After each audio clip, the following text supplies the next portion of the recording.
Olá! Não há tema tão debatido nos últimos meses aqui no Brasil como a liberdade de expressão. E eu queria dizer que pela Torá e pelo judaísmo na sua literatura rabínica, que é vasta, você não pode falar tudo o que você quer. Existem restrições do uso da fala, da expressão verbal. Portanto, a Torá deixou isso claríssimo com relação a conceitos de Lashon Hará, midvar sheket tirhak. A gente tem que se afastar ao máximo da mentira.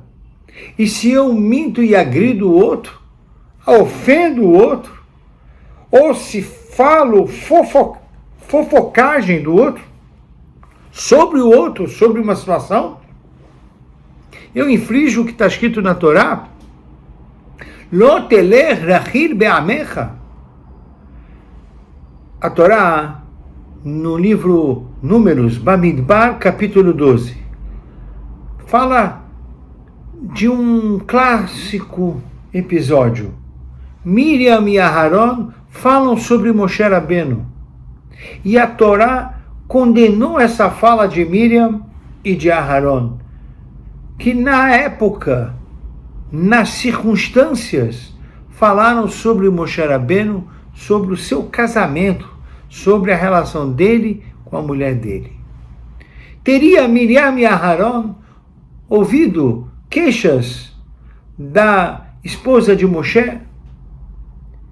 E a queixa era o seguinte, escreveu sobre isso Uran, Rabbeinu Nissim. Ele fala que a esposa reclamava que Moshe Rabbeinu não tinha tempo para ela. E aí, Miriam falou para Aharon, acaso um homem público não deve ser um homem de família? Acaso porque eles têm uma agenda sobrecarregada com a sua comunidade, com o seu povo, ele tem que largar o seu lar, largar a sua esposa?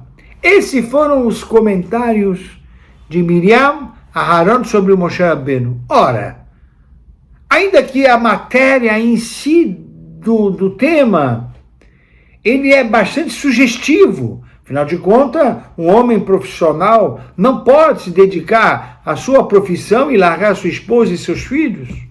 Um homem do esporte igual, um homem da religião igual, um homem acadêmico igual, enfim, um homem artístico igual. Quer dizer, é preciso haver um equilíbrio.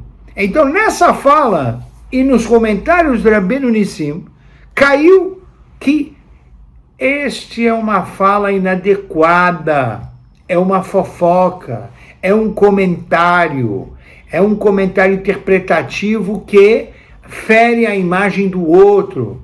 Liberdade de expressão não pode fazer o uso de uma fala sem nenhuma consequência. Então, a linguagem não tem essa liberdade quando atinge o outro. Ela precisa ter responsabilidade. Agora, o que seria dos profetas de Israel se não tivesse também, por outro lado, a liberdade de expressão?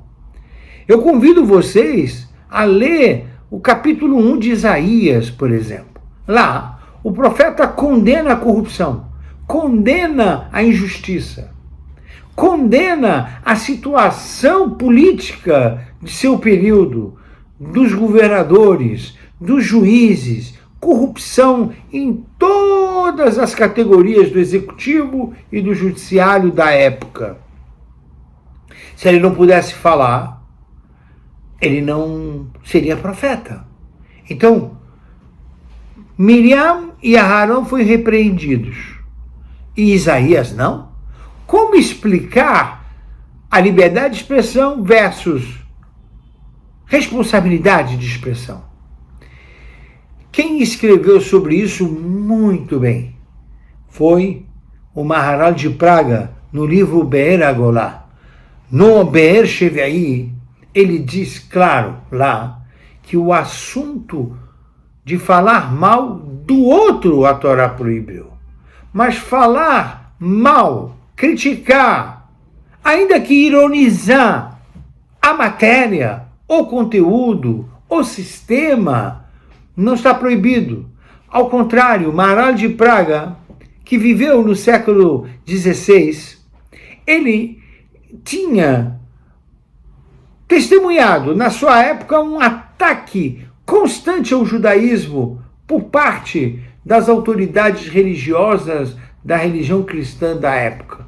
E ele dizia: não se preocupem com as falas que nos criticam e nos ironizam. Deixem eles falarem e nós traremos a resposta.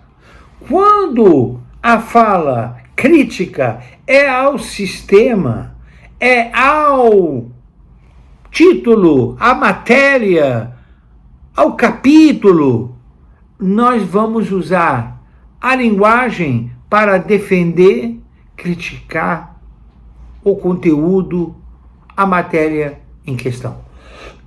Mas quando você fala de pessoas, pessoas não são conteúdo. Pessoas têm vida, pessoas têm a sua privacidade e as suas questões pessoais. Portanto, é preciso distinguir que no caso de Miriam, falou-se de uma pessoa, Moshe. No caso do profeta Isaías, ele não deu o nome do rei, ele não falou do governador específico, ele falou do sistema, criticou duramente a corrupção e a injustiça. Isso vale para os dias de hoje. E quero terminar com o grande rabino Israel Meir Cohen, o famoso Hafetz Haim, que, usando e se fundamentando na fala do rei Davi, Mi aish Hafetz Haim ohev ami lirot tov, netzor leshoncha merah usfatecha medaber mirma. Quem é aquele homem que quer a vida, que quer viver bastante? Não é somente cuidar da nutrição, não é somente fazer exercícios físicos. É, acima de tudo, o homem que vai viver muito e terá o mérito da longevidade é o homem que cuida da sua linguagem. Netzor leshoncha merah usfatecha medaber mirma. Faça a sua língua ficar longe da mentira e de enganar os outros. Então, o uso indevido da linguagem. Então, Be'ezrat Hashem, com a ajuda de Deus, que possamos entender que a liberdade de expressão para o estudo da matéria ou crítica de uma situação ou de um sistema está permitido, porque senão não existiria os profetas da Bíblia.